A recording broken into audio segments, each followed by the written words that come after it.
Cabe hacer alguna mención de la Biblia que es la cabeza de nuestras traducciones, que es la versión Reina Valera, y es la que le da forma al cristianismo evangélico de habla hispana.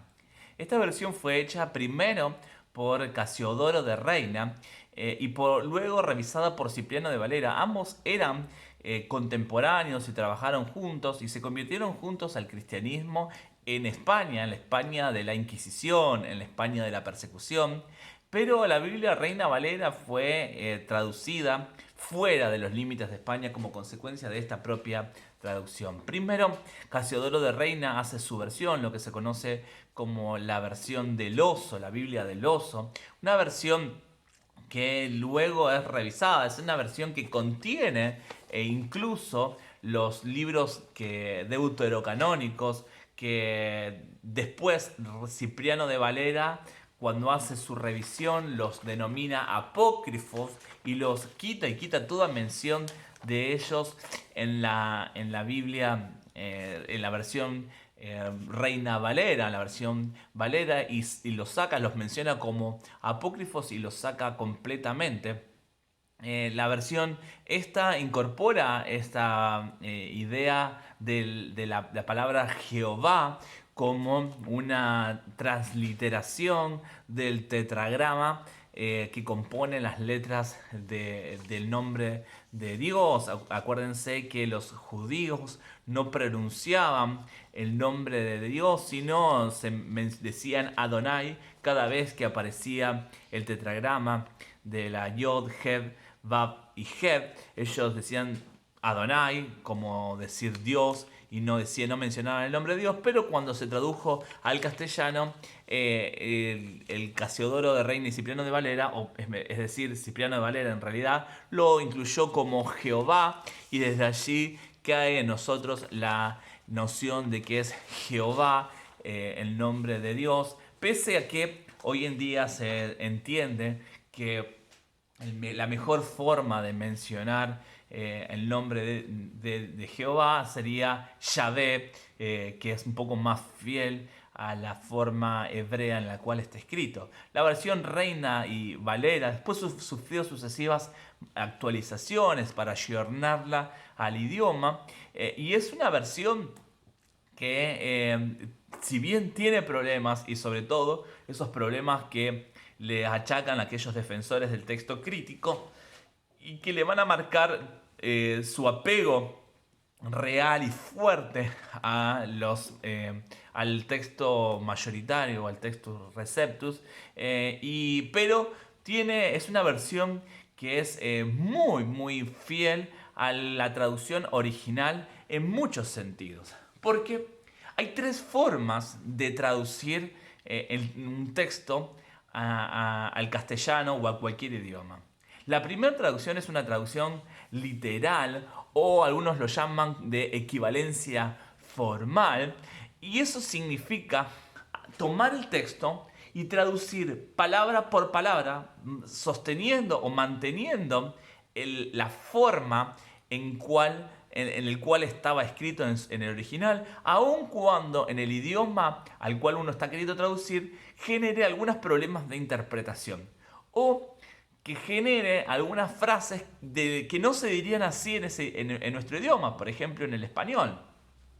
Entonces, pero lo importante para aquellos que hacen una equivalencia formal es mantener el sentido original o la forma en que en el original estaba esa frase.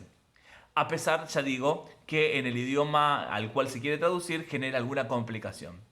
Incluso complicaciones en cuanto al entender qué es lo que el versículo quiere decir.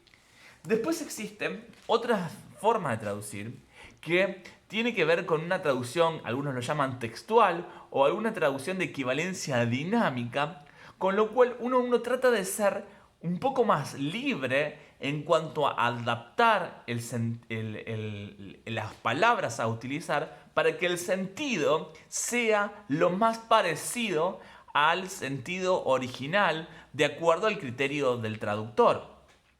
Esa interpretación o equivalencia dinámica o esa traducción contextual tiende tiene como objetivo generar un texto que sea más comprensible para el lector y más representativo de las ideas originales contenidas en los textos, aun cuando las palabras que se coloquen en ese texto no representen las palabras que estaban en los originales.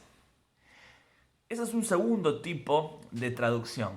El tercer tipo de traducción es la paráfrasis, que son traducciones explicadas de los textos originales. Es decir, son ampliadas y se agregan palabras, se cambian palabras, como para que la traducción pueda ser entendible por todas las personas. Si uno tuviese que pensar cuándo se pone de más el traductor, y recordando esa máxima que alguna vez yo he mencionado, todo traductor es traidor o traductore traditore.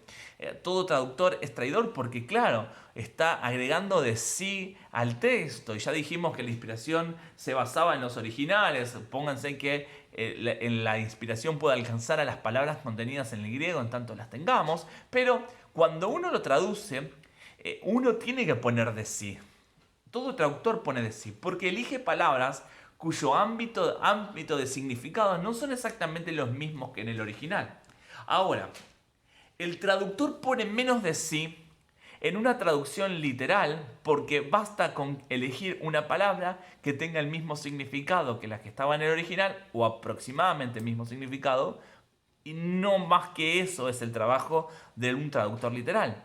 Pero un traductor literal, un traductor contextual o de una interpretación dinámica va a poner más de sí porque va a hacer un análisis quizás teológico o de todo el contexto y va a adaptar algunas palabras para que formen una frase mucho más coherente. O sea, pone un poco más de sí. Y ni que hablar de una traducción parafraseada, porque allí se parte de una presuposición y se agrega un montón de ideas, no respetando a veces ni las palabras y a veces ni siquiera la estructura de la oración ni la forma de decir las cosas, con el argumento de lograr tener una traducción que sea bien comprensible. De hecho, las traducciones parafraseadas son aquellas que se utilizan sobre todo para la enseñanza a niños, como por ejemplo la traducción al lenguaje actual, que es una traducción pensada para niños de 10 años, en las cuales tengan un vocabulario que ellos puedan manejar y no tengan que ir a la rudeza de una traducción literal. Hoy en día nos hemos visto sobreabundados de un montón de traducciones contextuales, quizás pensando que es la traducción superadora, mayor, más importante de esta época, porque es un punto intermedio entre la traducción literal y las traducciones parafraseadas. El punto es que lo riesgoso de las traducciones contextuales, sobre todo en la actualidad, tiene que ver con el conocimiento de los problemas de los textos. Es decir, todos somos conscientes de que en determinados pasajes pueden dar lugar a la interpretación de una u otra forma que puede marcar la incorporación de una u otra doctrina de acuerdo a lo que el pasaje quiera explicar. En caso concreto, en Génesis capítulo 1, versículo 2, nuestras versiones Reina Valera dicen, versículo 1 dice: en el principio creó Dios los cielos y la tierra estaba desordenada y vacía. Ahora, una traducción contextual pone: pero la tierra llegó a estar desolada y vacía. La presuposición teológica está clara en la formulación del versículo 2. Uno puede estar o no de acuerdo con la teología que está atrás de esta traducción, pero lo llamativo es que la presuposición teológica gobierne una u otra traducción. Llegó a estar para dar lugar a lo que se conoce como la caída de Satanás en ese momento entre el versículo 1 y el versículo 2. Otro pasaje allá en 2 de Tesalonicenses, capítulo 2, dice, cuando uno va al pasaje en la versión Reina Valera, 2 de Tesalonicenses, capítulo 2, dice así. Pero con respecto a la venida de nuestro Señor Jesucristo y nuestra reunión con Él, os rogamos, hermanos, versículo 2, que no os dejéis mover fácilmente de vuestro modo de pensar, ni os conturbéis, ni por espíritu, ni por palabra, ni por carta, como si fuera nuestra, en el sentido de que el día del Señor está cerca. Eso es lo que dice la versión Reina Valera. Las versiones contextuales incorporan la posibilidad de que el significado allá sea en el sentido de que el día del Señor ya llegó, incorporando la presuposición teológica de que este pasaje está escrito sosteniendo una posición pretribulacionista, que uno la puede o no sostener, pero se incorpora dentro de la traducción bíblica en este pasaje.